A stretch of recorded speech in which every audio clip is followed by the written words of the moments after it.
नमस्कार मित्रांनो, मागच्या व्हिडिओमध्ये आपण पाहिलं महावितरण ॲपमध्ये रजिस्टर कसं करायचं आहे.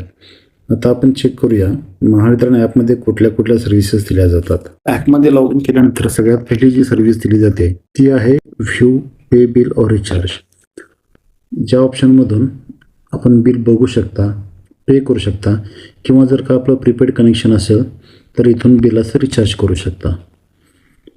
दुसरं ऑप्शन आहे बिलिंग अँड पेमेंट हिस्ट्री. याच्यामध्ये मागील 6 महिन्याचे बिल आणि मागील 12 महिन्याच्या रिसिप्ट म्हणजे जे काय आपण पेमेंट केले असेल त्याच्या पावत्या डाउनलोड करू शकता. त्याच्यानंतर तिसरं ऑप्शन आहे कन्झम्पशन ॲनालिटिक्स. आपल्याकडे जर स्मार्ट मीटर बसवून घेतला असेल तर आपल्याला रोजचा वापर किती होतो किंवा किती युनिट जळले जातात त्याची डिटेल इथे पाहता येतात. चौथा ऑप्शन आहे सबमिट मीटर रिडिंग. आपल्याकडे जर स्मार्ट मीटर नसेल तर आणि रीडर जर आपल्या घरी येऊन रिडिंग घेऊ शकला नाही काही कारणास्तव किंवा हल्ली स्मार्ट मीटर जास्त आजूबाजूला बसवले असतील आणि आपला एकच जर का जुना मीटर असेल ते रीडर आपल्या भागात कदाचित येऊ शकणार नाही रिडिंगसाठी, त्यावेळी या ऑप्शनमधून तुम्ही स्वतःचे मीटर रिडिंग अपलोड करू शकताय. पाचवा ऑप्शन आहे कंप्लेंट्स. या ऑप्शनमध्ये आपण बिलासंदर्भात किंवा सप्लाय संदर्भात ज्या काही तक्रारी असतील त्या नोंदवू शकताय. सहावा ऑप्शन जो दिला आहे तो रिक्वेस्ट फॉर TOD मीटर.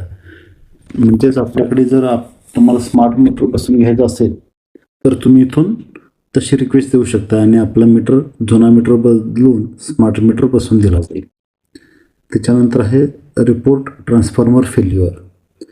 हा ऑप्शन जो आहे तो जर का आपलं कनेक्शन ज्या ट्रान्सफॉर्मरवरून आहे तो ट्रान्सफॉर्मर फेल झाला असेल तर त्याची तक्रार नोंदवण्यासाठी आहे.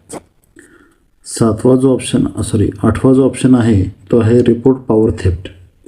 या ऑप्शनमधून आपल्या आजूबाजूला कोणी काही चोरी करत असेल, वीज चोरी करत असेल कोणत्याही पद्धतीनं असेल, मग मीटर बायपास करून किंवा डायरेक्ट लाईनवरती हुक टाकून करत असेल किंवा मीटरमध्ये काही छेडछाड केलेली असेल आणि त्याची माहिती तुम्हाला असेल तुम्ही माहिती इथून देऊ शकताय आणि ती चोरी सिद्ध झाल्यास त्याच्याकडून जो दंड वसूल होईल त्याच्या 10% इतकी रक्कम आपल्याला बक्षीस म्हणून मिळते आणि आपली माहिती निनावी राहते. तुमचं नाव कुठेही जाहीर केलं जात नाही. एज इंडेक्स कन्सेंट तो कृषी ग्राहकांसाठी आहे. त्याच्यानंतर 9वा ऑप्शन जो आहे अपडेट कॉन्टॅक्ट डिटेल्स. इथून तुम्ही तुमचा ईमेल ॲड्रेस आणि मोबाईल नंबर लाईट बिलाशी जो काही लिंक असेल तो बदल करू शकताय.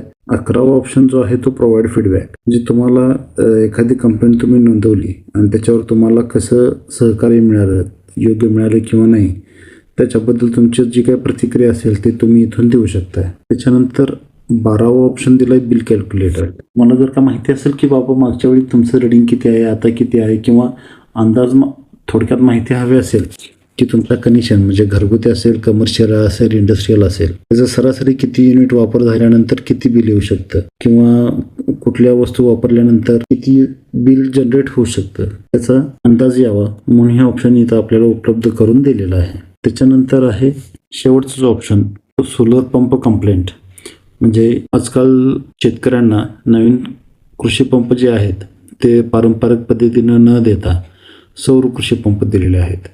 त्याच्याबद्दल काही तक्रार असेल आणि तक्रार नोंद करायची असेल तर ती तक्रार सोलर पंप कंप्लेंट इथून या ऑप्शनमधून नोंद करू शकतात. आता पुढच्या व्हिडिओमध्ये प्रत्येक सर्व्हिस कशी वापरायची आणि डिटेलमध्ये त्याच्याबद्दल आपण पाहून घेऊया. माहिती आवडली असल्यास व्हिडिओला लाईक करा, शेअर करा आणि चॅनलला सबस्क्राईब करायला विसरू नका.